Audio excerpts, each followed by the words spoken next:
Hello guys, ito yung mga dapat natin na gawin pag meron tayong tandem lift, okay?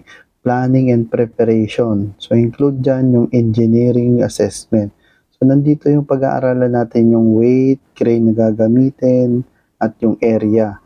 Pangalawa is yung gumawa tayo ng comprehensive lifting plan. So meron dito yung mga detailed na diagram showing the load or lifting points at crane. Okay guys, tapos yung load and weight, center of gravity, crane position, capacities, and configuration, path of movement, final placement of the load, environmental, and ground stability. Okay? Tapos po, meron po tayong rules and responsibilities niyan kung sino po yung gagawa nito at gagawa noon. Okay? At communication protocols. Okay guys? Tapos, meron tayong equipment setup. Okay, ano pa yung mga equipment setup? Crane selection, synchronization system, load distribution, rigging equipment.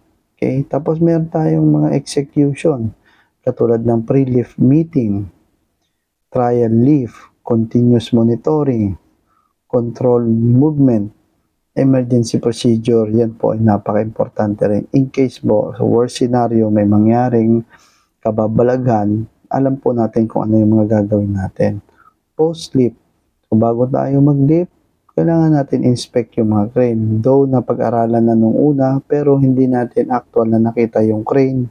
So, kailangan nating pag-aralan yung mga, i-inspect yung crane, yung mga rigging equipment niya, kung ano man yung mga bubuhatin at mga gagamitin during pagbuhat.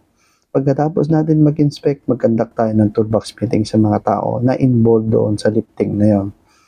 Okay guys, tignan natin na also yung safety configuration or consideration, load stability, environmental factor, redundancy, na very possible bed redundancy into lifting plan kung may mga nadodoble at hindi natin na-overlook. So talagang proper at comprehensive evaluation.